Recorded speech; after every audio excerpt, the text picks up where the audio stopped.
Karen Newman, as you know, is a Jefferson County resident. She is the former member of Stop Path WV, and she's a nationally recognized transmission expert for grassroots groups fighting transmission. Karen?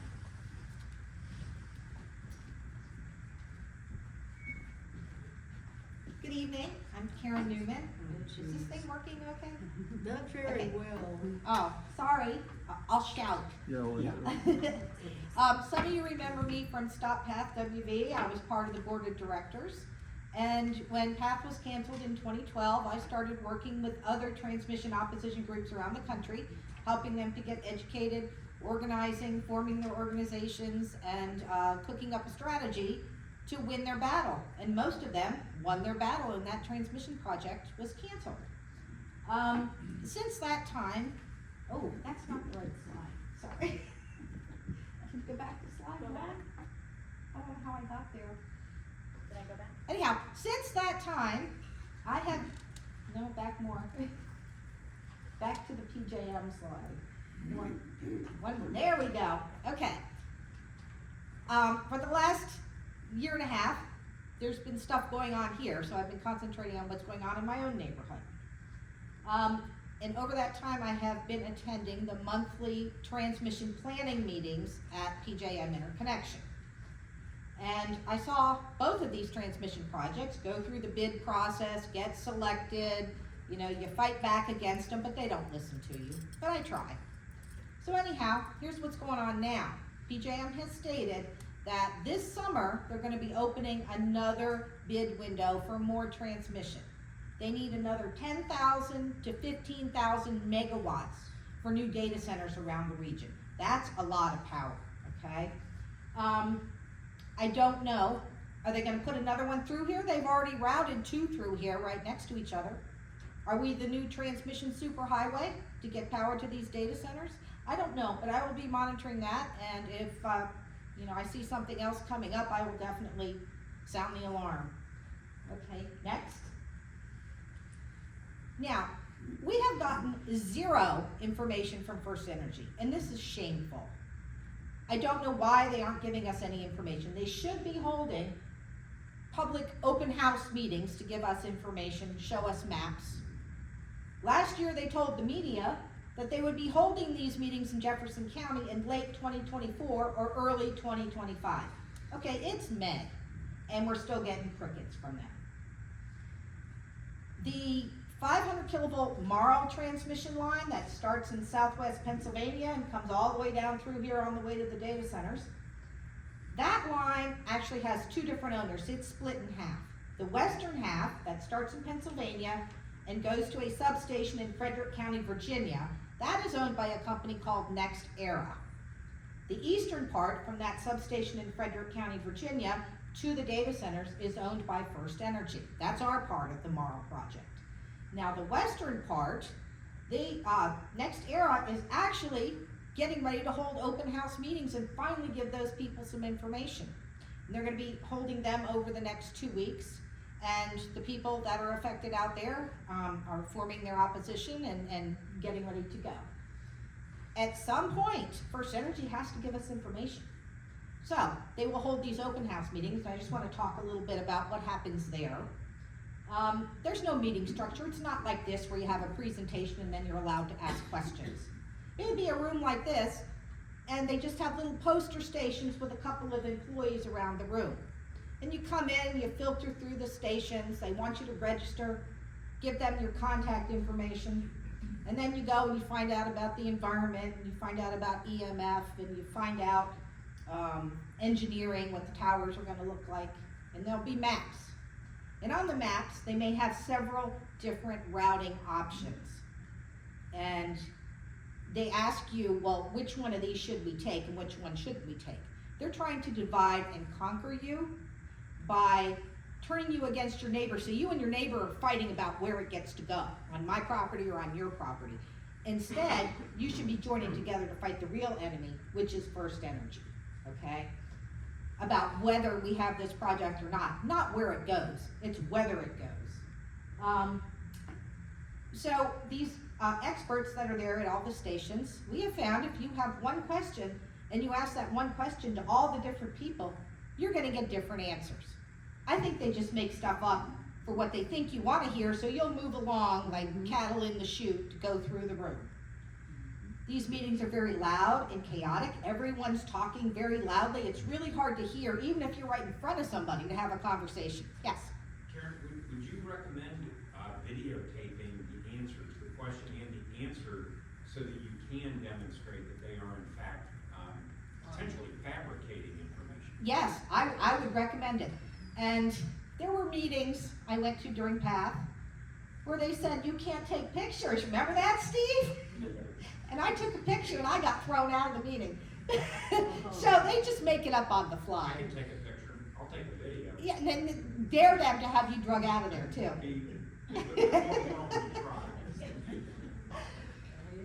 So they will have free food, drink, and little souvenirs like a pen with their name on it or a keychain.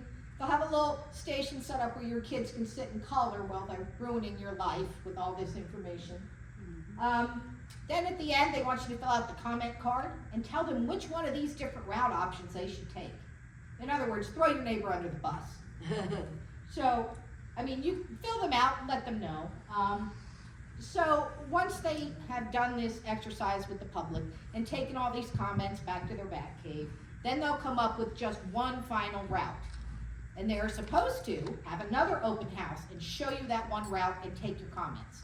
Then they are free to file an application with the PSC. Next slide. Once they file an application with the PSC, impacted landowners must be notified by mail. This was a new law we put in place during PATH, because at that time, the only notice landowners got was a little blurb in the legal section of the newspaper. So now we have to send you a letter. And this kind of touches on what Mary said, but once you get that letter, you'll have so many days to intervene in the case at the PSC. And intervening is becoming a legal party. You can file testimony, you can hire experts to testify on your behalf, you can question the utilities witnesses, you can file briefs telling the commission how you think they should decide, and most importantly, if they approve this project, you can appeal to the West Virginia Supreme Court, but only if you intervene and become a legal party. You don't have those rights if you do not intervene. You can't get all your neighbors together in class action? No. Not if you have intervened. This is a permitting process at the PSC. I mean, that would be some kind of a lawsuit, and I'm not sure who you would be suing. Okay, anyhow. But if you've intervened, if you've intervened in the first one, and a bunch of you wanna take it to court, you can still get a lawyer after that. You don't have to go to the Supreme Court on your own. If you've intervened on your own, you can get a lawyer as a group. Right, I mean, that's, yeah. As long as you've at least got your foot in the door with an intervention at the State Corporation Commission, if it moves forward and you guys are able to get the money together and push it into other courts, then you can do it together. Right. You have to be a party to the first one. So, interveners, once you've intervened, yes? Are they gonna limit who signs up to be an intervener? These lines don't touch my property, but they piss me off. Well, you can try and intervene, and they may object to your intervention, in which case you can, keep arguing for it and see what happens. Last time the PSC finally gave up, we had 200 or 100 something, hundreds of interveners from Jefferson County. And of course, the power company freaked out and wanted them to limit it, and the PSC finally just threw up its hand and goes, everyone's an intervener. Well, I mean, last time I said I intervened because it was too close to the grade school, and my children would be, subjected to cancer from radiation. Well, I mean, you can do that again. You can intervene as a ratepayer. You're The an scenic impacted and ratepayer. environmental area of the county is being changed. Okay, I I like mean, that. there's all kinds of things. Great, I have like a humongous list from the last time even. that's good. We've We got all want that kinds of list. stuff from PATH, so, it's the same.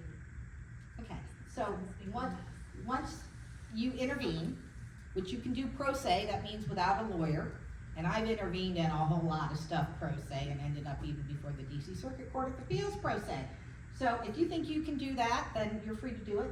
Otherwise, you can hire a lawyer. If you wanna hire your own lawyer, you can do it. It might be expensive. But what these organized groups, these opposition groups usually do is get together, you form a legal organization so you can fundraise and handle money. Everyone pools in, you hire one lawyer to represent all the members of your group. It's more economic that way, so everyone pays a little bit and you all get represented by a good lawyer at the PSC. But in order to do that, we have to form this legal organization, okay? So the PSC conducts a court-like process to take evidence from which they will decide whether to approve it with conditions, or deny the application. And as Mary said, once the West Virginia PSC denies this application, there is nothing the feds can do, there is nothing that the transmission company can do except appeal the decision of the PSC. This transmission project lives or dies by what happens at the PSC in Charleston. And that's why we need our legislators to help us. Okay, next. Just because there's not a formal case at the West Virginia PSC right now, doesn't mean you can't tell them what you think. You can send the PSC a general comment right now about these transmission projects and kind of put it on their radar, let them know what's coming. You can send general comments about the necessity or impacts of the projects. You can tell them that the transmission lines are not needed for West Virginia. You can tell them these transmission lines will raise your electric bill. You can tell them that Valley Link and Marl have been sending representatives around asking people to sign away their rights before providing any information about the projects. That's just plain old predatory. Even the PSC should be upset about that kind of behavior, because usually the open houses come first, the door knocking and the phone calls come second. This time they're doing it in reverse, giving us no information and trying to divide and conquer us by going door to door and peeling a person off and getting them to sign away their rights before they have information. Karen, is there any legal requirement? Are they violating the law, or are they violating PSC regulations? I don't think so, but before they file that application, they have to have these open house meetings and show us a route. And is that in a PSC regulation that they're? I believe so, yes. And I couldn't quote it to you right now, but that's how it normally happens. And I've seen kind of a flipping of the sequence of how these transmission projects happen. So that's, I think, why we're waiting so long. They're trying to see how many of us they can pull out of the herd before they actually give us information, and then it explodes. This room would be, going out the door if everyone thought this was gonna be in their backyard. But, so anyhow, you can tell them that the companies have been calling you or stopping at your house and you wish they would stop coming by. You can comment as much as you like to the PSC. These are not official comments on the case record because at this time there is no case. This is just giving the PSC a heads up about the fact that we're upset about these transmission projects and they better consider it carefully. So if you want to make a comment, go to the West Virginia Public Service Commission website. It's www.psc.state.wv.us. And when you get there, there's a menu on the left-hand side of the page and it says submit a comment. You click submit a comment. It'll take you to a second page and it wants to know what kind of comment you're submitting. You are submitting a general comment or suggestion. Sorry, I can't read that far. Because there is no formal case. So once you click on general comment or suggestion, it'll bring up a form for you to fill out. Put your name, address, whatever, and then there's a little box to type your comment in. I don't think you can go on for pages and pages, but you can give them a simple message. Click send, you're done. And so do it as much as you want. Okay, next. Now, as Mary said, the Federal Energy Regulatory Commission sets transmission rates. They have no authority over the route, the siting, or the permitting of these projects, only how much we pay for them. Valley Link, that is the 765 kilovolt line that's coming from John Amos to the data centers. They recently applied at FERC to get a rate formula and financial incentives for this Valley Link transmission project.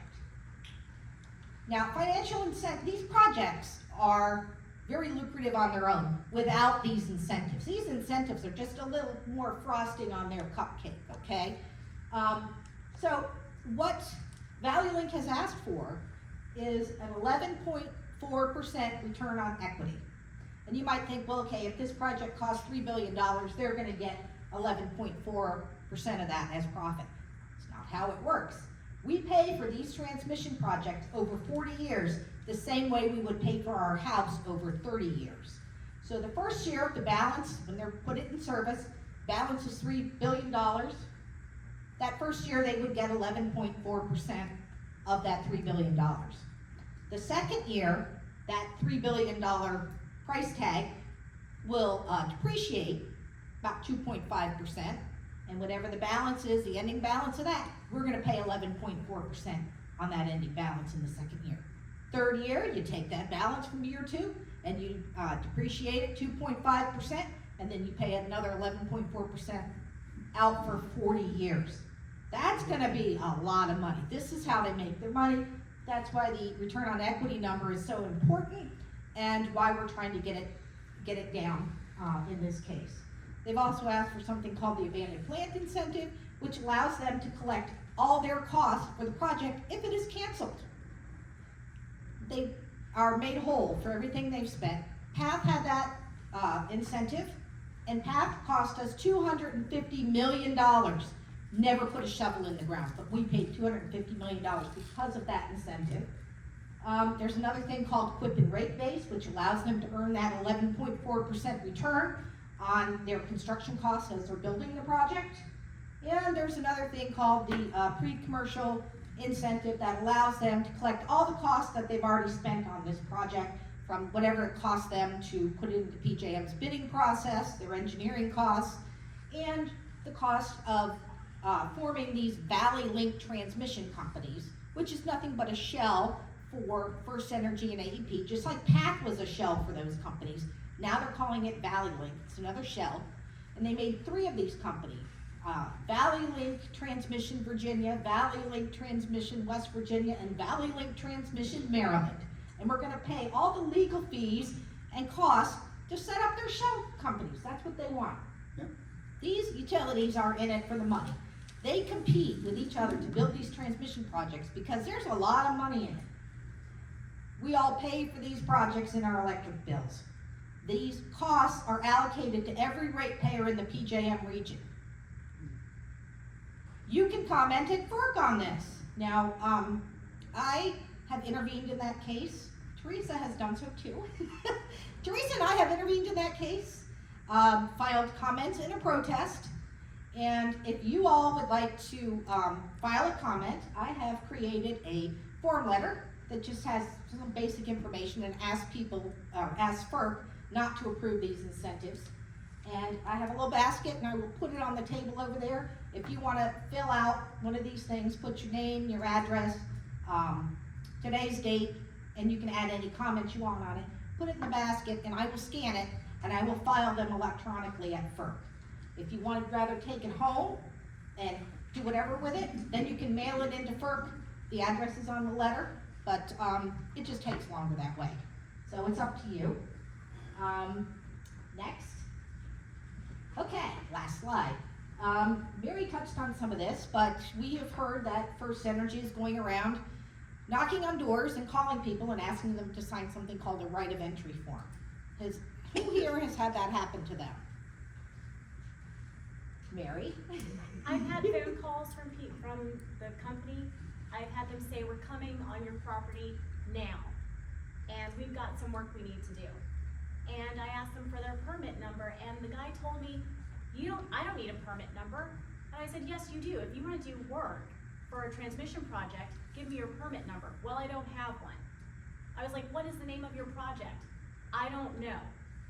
I said, how can you not know the name of your project and you're the contractor for this project? Well, I just work for them. I don't know what to tell you.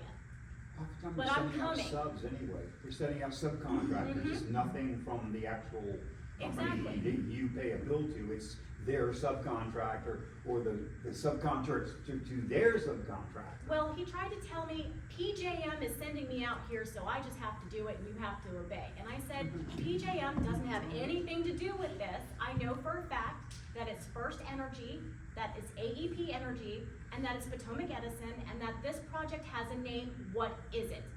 well, ma'am, I can't tell you that. I was like, well, I can't let you on my property. And then he was like, well, we can come and visit the easement. I said, yes, you can stay on the easement, but you better schedule it because I have a Great Pyrenees and you do not want to get bitten. I said, I have a gate, it is closed, do not hop my fence. You have rights even if they own that easement, okay? And they're gonna snow you, they're gonna pretend like they have everything and you have nothing, and that's just not true. Right. He knocked on my door and he had a huge stack of fairly big aerial photography of all of the properties. And he had dot lines where Dominion's easement was and where he needed to get across Dominion's easement in order to get to their easement to do some things. And I never signed anything, I never gave him permission, but I did say, I think a whole lot of people in this area are very much against this. Yes. And he goes, oh yeah, and I said, obviously you can go on an easement, but, I don't want you on the rest of my land.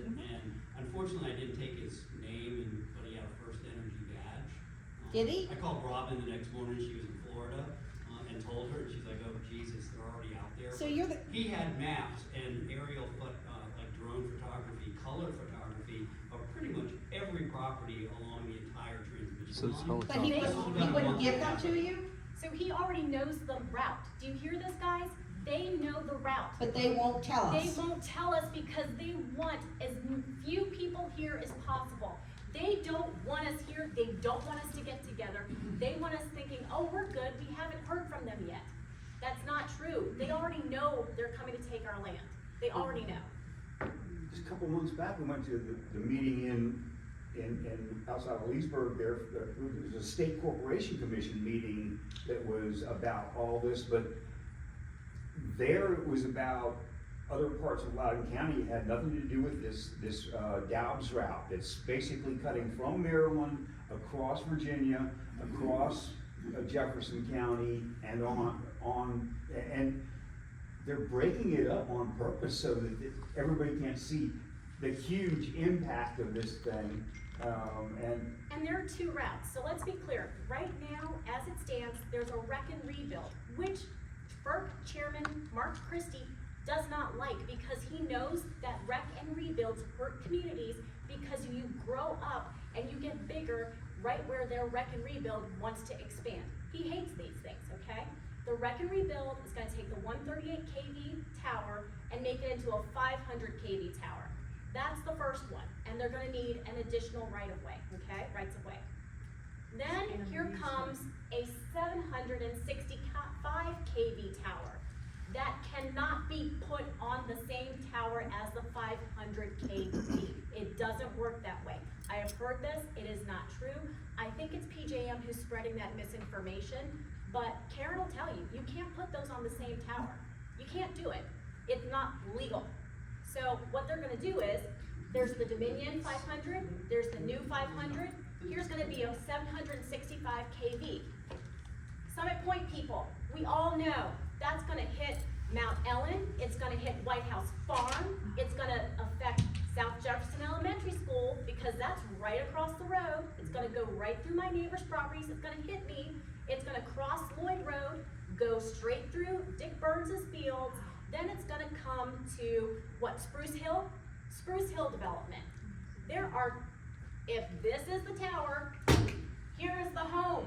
It's right there. What are they gonna do? What are they gonna do with us? Then it crosses 340 and it goes over and through, and then it crosses the mountain. And what do we have over there? We have very dense housing and, Very dense housing. yeah, and Yeah, there's more no than way they- to get it through there without taking homes. Yeah, Next they'll end year. up having to take hundreds of homes in the Yes. area. Next Air is doing open houses right now. Where's ours? They're not here because they want us dumb and silent. This is intentional. This is not an accident. Yeah, This is not an accident. absolutely. Okay, I'm sorry, Okay. Karen. Anyhow, they wanna survey your property, but it's not what you think, like a meets and bounds survey with a transom and stuff. I mean, that's part of it, but also, this survey means allowing them to do digging and drilling on your property to see if they can put a tower base on your property, okay? They can cut some trees for a sight line or whatever, they'll have an excuse, so they can cut your trees. They will perform environmental tests and surveys and archaeological surveys where they have to, do a dig to see what's there. So it's not just a survey. And with the NextEra part of the project where they are offering people $500 to sign these right of entry forms, that's giving them permission to come on your property as long as it takes to either approve or disapprove this. And they can come on your property and do whatever they want for any number of years for $500. Now, to me, that wouldn't be worth it. I don't want those people on my property doing whatever they want. You do not have to give your permission. That's why they're asking for your permission. They're asking you to sign a right of entry form that gives them the right to come on your property. Without you signing that, they cannot come on your property. They do not have the power of eminent domain. They will not have it until the West Virginia PSC issues them a permit, which may never happen. So if they threaten you with eminent domain, it's not happening. So since I didn't sign anything, I'm sorry to interrupt, That's okay. and I don't think I actually just said no, but if I see them, can I throw the bones out? Oh, absolutely. Thank you. Tell them to stop bothering you until they have a permit from the West Virginia PSC. And by the way, ask them for their business card or their ID, and ask them if you can photograph those maps or have a copy. Bill? Yeah, one thing, talk to your neighbors. If you're doing this individually, this isn't gonna work. If you talk to every neighbor in your neighborhood who isn't here or hasn't come to other meetings, then this movement can potentially stop this in its tracks. If everybody does this individually, we're not gonna get anywhere. We're gonna get picked off and eventually they'll shove it through. So as much as some of us in the legislature are gonna try and fight this, they're able to do things in the PSC because of FERC and PJM. They can do things without the legislature's permission. Well, yeah, I mean, that's the whole thing. The PSC commissioners are supposedly independent, even though they are appointed by the governor, approved by the Senate. But, that governor also can give them can reappoint them, or give them a nice job when their term is up. So those commissioners don't want to tick off the governor. So, it kind of goes up the pipeline. So influence is good, supporting us is good. So, let's see, they can only work on their existing easement like we already discussed. Some of them, apparently somebody was told, we'll be back with an easement agreement. These easement agreements can totally be ignored right now. Do not sign anything like that, especially do not sign it on the spot without a lawyer. These contracts, the right of entry, the easement agreement, they are written by the power company's lawyers in their best interest. So that land agent's gonna go, oh, you don't need a lawyer, it's just sign it here. Look, I got my checkbook. You need a lawyer to review this agreement before you sign it. The offers may continue and increase over time. That first offer they give you, that's their bottom line. Don't accept that. They know that they can do better. And eminent domain is an empty threat. Once the PSC approves this, then you might want to think about starting to negotiate. But even after the PSC approves the project, they cannot turn around the next day and go file eminent domain. They still have to negotiate with you. So that's the time to start it. You're negotiating in earnest with a lawyer. And the longer we delay this project, the better, because remember, the utilities companies told PJM this is all gonna be built and finalized by 2029. That's no way that's gonna happen, that's a lie, but that's what PJM is going off of. And that is what the Northern Virginia customers are hearing, it's a promise. But they haven't even started building it, and we all know that it's not gonna happen overnight. And if they haven't started in 2025, it's not gonna be done and be ready by 2029. It's not gonna It's happen. definitely not gonna be ready on time. Are you guys working with historical societies and environmental groups? I have some Combined contacts with with this, environmental or- groups, not really a historic one yet. We haven't really I'm just formed wondering, an they're organization. impacted too. I mean, Yeah. everybody's impacted with I'm in this. agreement with It's- that. I'm trying to look into that relative to cultural preservation, battlefield sites, other things. I was talking to the Culture and Arts and History Department right after we got done with the legislative session. I'm trying to develop a plan. I'm gonna be working with others to see what we can do to start to try and, one, it shouldn't be just about these power lines. It should be actually about protecting all of our cultural history Right. within Jefferson County. But we want to make sure that if they are going to do this, they aren't going to be doing it on places that are actually going to impact cultural history that we have within the county.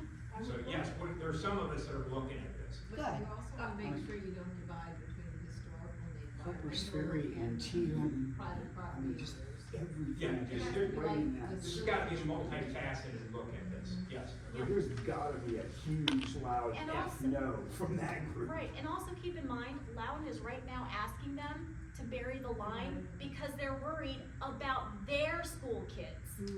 That's a different line, but yes. Okay, so, but my point is, they don't care about us, we're supposed to just accept it and go. This is gonna go from Summit Point, cross 340, go up the mountain, it's gonna go over the Appalachian Trail, is it not? Appalachian Trail, C&O Canal, twice over the C&O Canal, once into Twice. Maryland and once back into Virginia. So, I don't Yeah, see, my subdivision backs to the Appalachian Trail, so, well, then you know where the crossing is?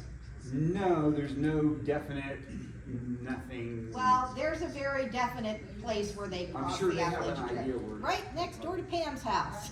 I've been there. Joe?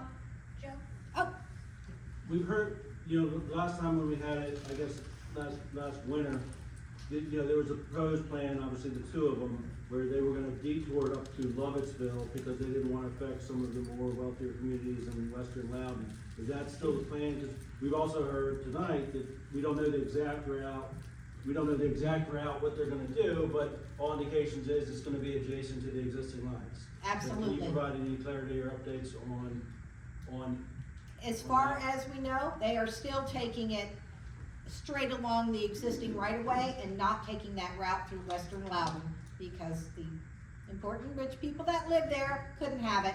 So it's gonna cross the northern tip of Loudon, which is where Teresa lives. So she is now to go impacted through? because they pushed it over there. And that additional cost of 500 million. is- $167 million for that. 167 million goes to the ratepayers, right? Yep. Yep. Well, Teresa has actually filed a complaint about that at FERC, and I'm getting ready to file some comments on that. Teresa and I have been dogging FERC on a lot of this stuff. Yes, Are we gonna get a link to this PowerPoint at all? I can put it up on the Facebook page, if that Yeah, would help. because Okay. certain parts of it, I'd like to be able to copy this and make, hello. Hello. Now, I know how to use a mic, and he knows better how to use a mic. Yeah, so if you put that link somewhere, it would be really good, so we could take out what we want to share, because I don't wanna send 10 pages out to people. Right, yeah, I can put the link up Okay, there, no thanks. problem. And now I am at the end of my presentation, so I would like to turn this over to Robin Hewitt Thomas, who is an impacted